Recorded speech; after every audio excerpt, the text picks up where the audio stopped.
Hey everybody, Cinemastickless here again to talk to you about what I bought and what I watched today. First up is Wes Craven's People Under the Stairs on VHS. This is a movie that I've wanted to see for a while now. I've come across this a couple times on DVD, but never by itself. Every time I come across this on DVD, it's always packaged like in a double feature, or like a triple feature in a box set or something, and the other titles that it comes with, I've never been like really wanting to get. So I just never bought it for that reason. I never wanted to pay like $10 for a double feature when this is the only movie I want out of the set. So I've just never picked this up yet. Came across this day for 25 cents on VHS. Figured I'd finally pick it up, finally watch it. I've heard great things about this movie. So I'm very excited to watch this. And if I enjoy it, hopefully I will get it on DVD. Next up is another blind buy for me, and that is Threesome. I didn't know anything about this film. It just looked interesting. It looked like a fun early 90s movie. It's got Lauren Flynn Boyle, Stephen Baldwin, and Josh Charles. You know, it sounds like a good lineup. The synopsis on the back made it sound interesting. But again, I knew nothing about it. Got it for 25 cents. I do love early 90s films, so I figured I'd check it out. Then on Blu-ray I picked up I Am Number 4.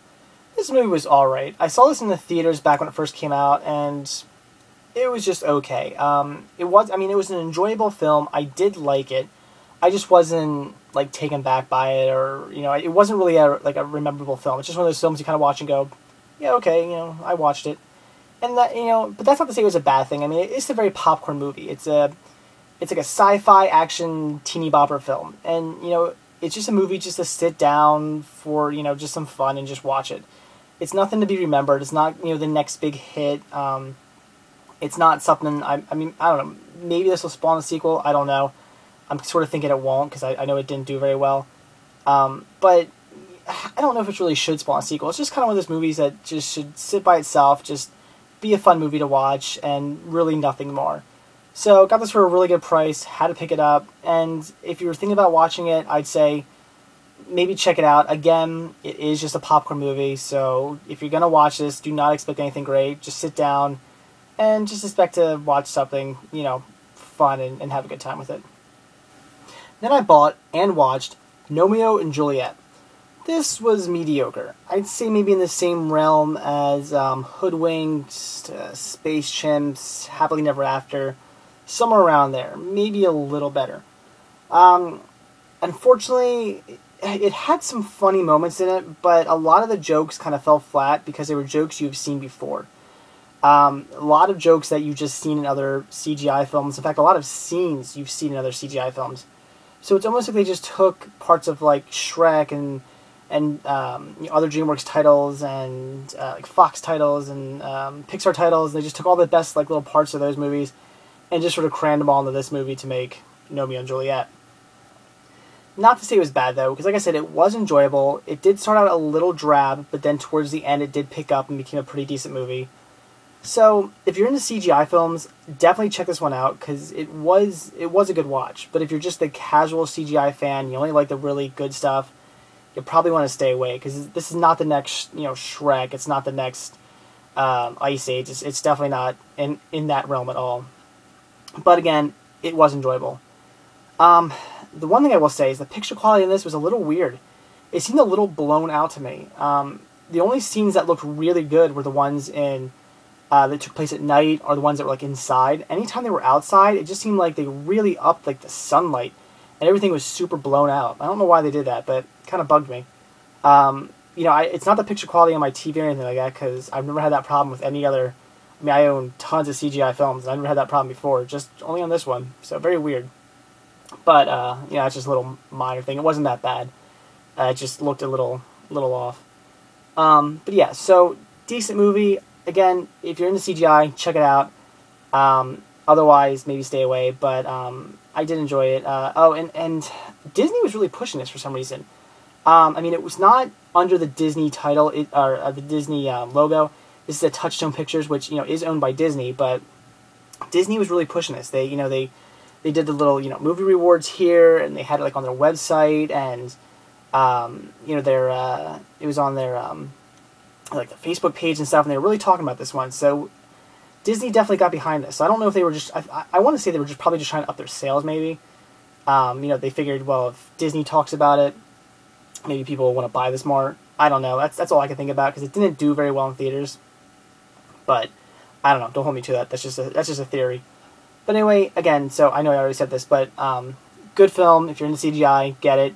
If you're just the casual CGI fan, stay away. And then finally, the last thing I watched today, and I watched this because I picked it up a couple days ago. Everybody was telling me that I got to check this movie out. It's really good, because I said, I hadn't seen it yet, but I've heard good things. And that is Mac and Me. So thank you guys, everybody out there who suggested I watch this film, because it was good. I really enjoyed it. It was a fun movie. I definitely see why a lot of people like it. It has a very 80s nostalgic feel to it. So I'm sure if you grew up watching this movie, it's understandably something you would love. I never watched this movie before. It was my first time viewing it, so it's definitely not something I grew up with. But it almost felt like something I grew up with. It just felt like all those, family-friendly, sci-fi, fun movies. And that's what this was. So again, I did enjoy it, but that aside, I would have to say that if somebody asked me how to describe this film, I'd probably just say it's an hour-and-a-half E.T. ripoff product placement movie. And I know that sounds really negative, but that's kind of what this is. I mean, this doesn't completely rip off E.T. It's not a straight rip-off, but it does have some similarities, and if you watch it, you can kind of see why people call this an E.T. ripoff. Not to mention it came out only a couple years later. And also, product placement in this is crazy. I also think maybe that had something to do with E.T., because from what I've been told, in E.T. they originally wanted to use M&Ms for the scene where they're luring E.T. to come up the stairs and everything into the house. But apparently Mars said no, and they contacted Reese's, and Reese's said, yeah, you can use our product, so they used Reese's Pieces instead. And apparently the sales of Reese's Pieces went through the roof. So maybe that's what the companies were trying to do with this, because I'd say the biggest company you see in this is definitely McDonald's. There's a ton of McDonald's in this movie. There's a lot of Coke in this movie. In fact, the drink used to renovate and make, well, basically the drink the aliens like and they use to kind of stay strong and living is Coke. There's even a scene where this alien's family is sort of dying, and they give him Coke to regenerate him. And I found that really funny. Skittles, that's pretty well product placed in here. There's a shot of them watching, this is cool. They're watching Snorks on TV, which I thought was awesome. That they were showing Snorks, great show. But in that scene, you can very well see that the TV is the zenith, just stuff like that. The mom works at Sears. I mean, she walks into a big Sears sign store. So a lot of product placement in this movie. So I don't know if they were just thinking, well, hey, product placement worked really well in E.T. Let's put our products in this wannabe E.T. movie, and then maybe our sales will go through the roof. I don't know. Maybe not. Maybe I'm just overthinking this. But I know I just sort of made this movie sound negative, but it's not. It was a really fun movie. If you like family-friendly, sci-fi, just fun to sit down and just, very nostalgic, cheesy 80s movies, you're going to like this. So thank you guys for, recommending I watch this. I really enjoyed it. So that's it, guys. That's all I bought and watched today. Thanks for watching, and stay tuned to see what I watch tomorrow. See ya.